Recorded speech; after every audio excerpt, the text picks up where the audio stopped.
we start right now. Okay. Good morning, everyone. Thank you for attending here today and watching our presentation. Today we are going to present about inflation targeting, and here are my team members. We have Thảo, Tú, and me is Ha. I am the team leader today. So here I will introduce you what you are going to hear in the morning. So first of all, we will let you approach the definitions, the pros and cons of inflation targeting, and then I will show you how it performs over the last decades. And at last you will know how the central bank have the alternative strategies and our point of view. Okay. So let's start with the definitions facilitated by Thảo. Hello everyone, my name is Thảo, and today I will talk about the theory up and down sides of inflation targeting.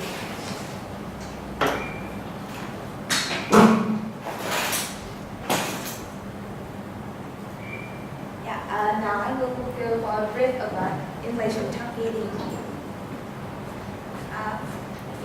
Our part had three parts. First is definition. Second one is advantages, and the last one is disadvantages.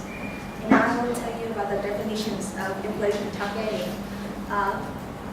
In the definitions, people said that inflation targeting is a central bank policy that people around meeting that publicly display a target for the annual rate of inflation.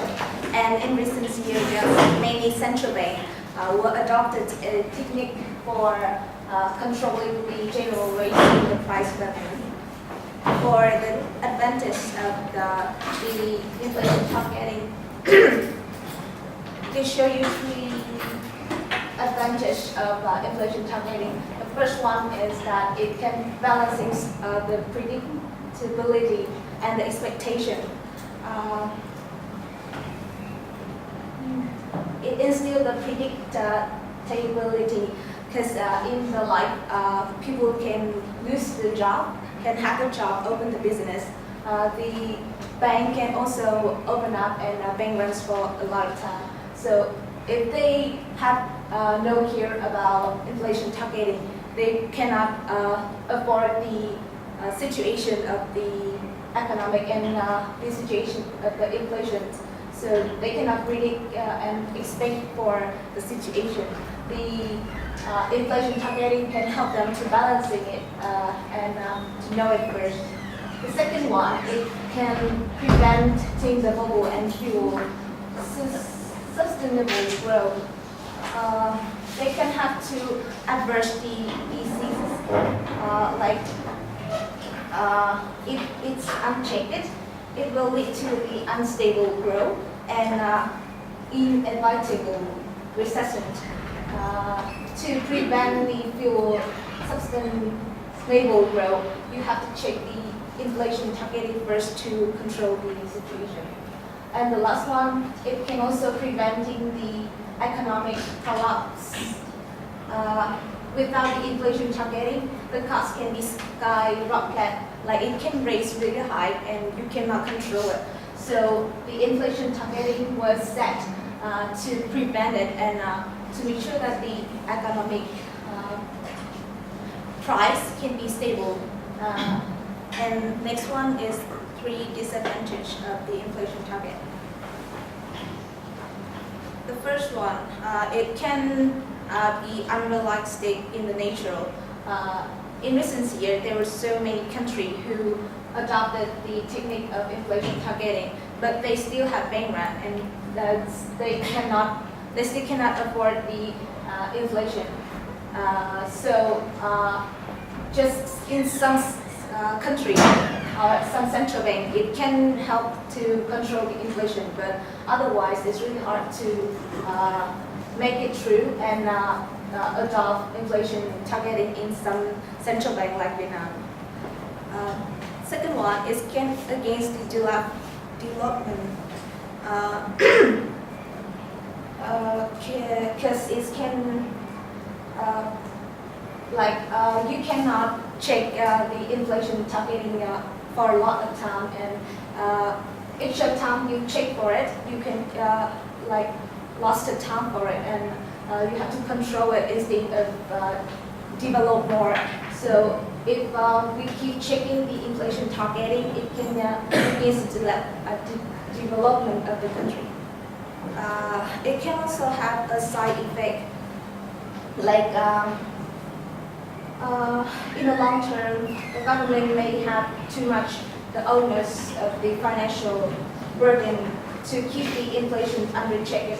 So it can lead to a higher fiscal deficit and poor policy, and eventually the economic may increase to remain as free following at its needed. And now is too hard for inflation targeting.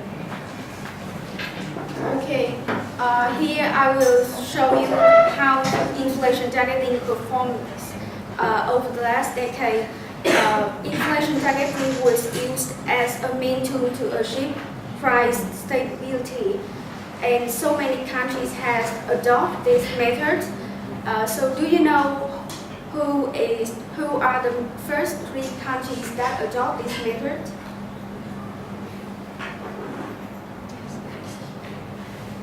Okay, so they are New Zealand, Canada, and the UK, United Kingdom. Let's see how New Zealand used this method.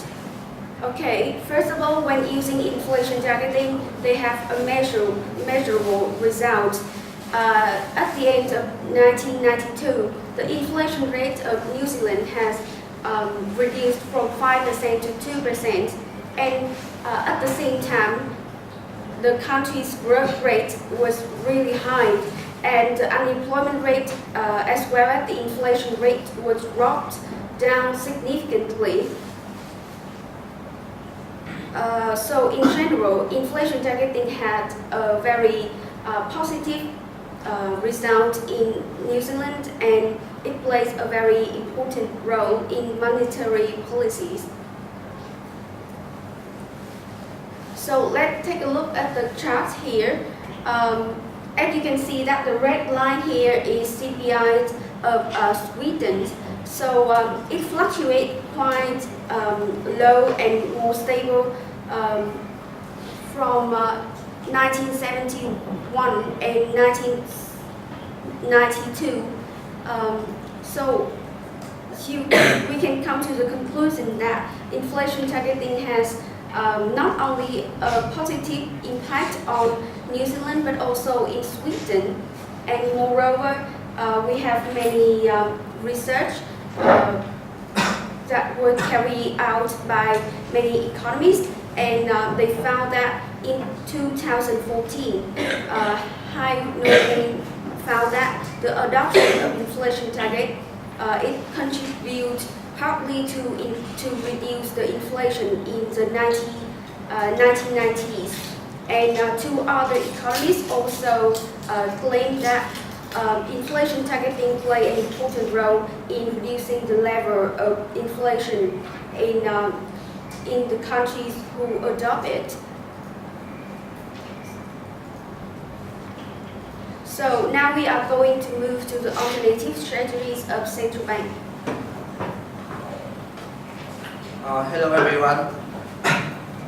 I think that inflation target is really good for the economy, but for some disadvantages, like Thao said before, I think that the central bank they need to find some alternative strategies to make it better for the economy. And now I will show you 2 main strategies, and they are GDP targeting and employment targeting. To begin with employment targeting, this is a very practical strategy for economy. It has a lot of advantages. Firstly, it has impact on economic and social costs because when the crisis, the economic crisis, it happened, it has significantly impact on economic and social costs, such as it will make the economy slow down to develop, And beside that, it's the main cause of unemployment and poverty. At that time, employment targeting will have to reduce the rate of unemployment and poverty.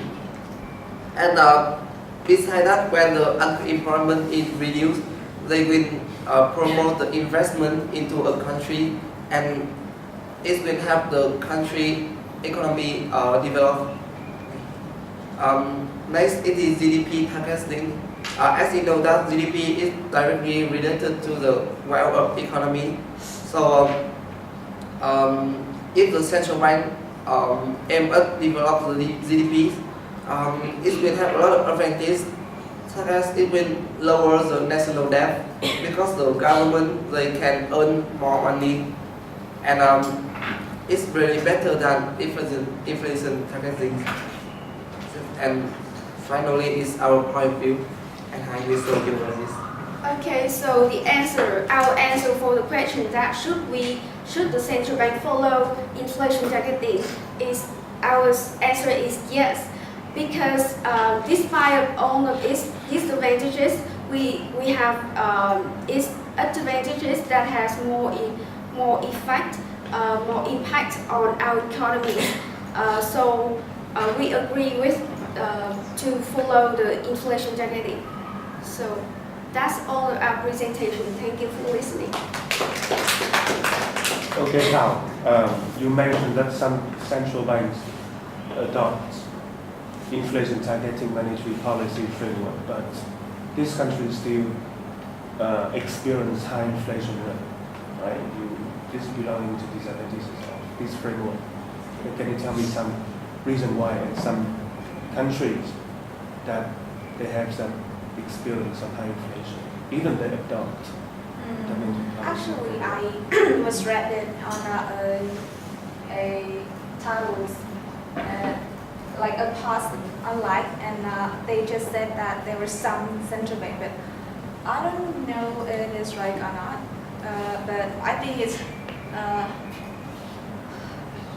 France or like some of the European country, but I cannot get the name. But they cannot make it realistic because they set out the inflation targeting, but they cannot get it, and even when they get it, they still cannot control the inflation. So they found that the inflation target has no uses for their bank. That's the reason. Thank you. What should be implication for State Bank of Vietnam?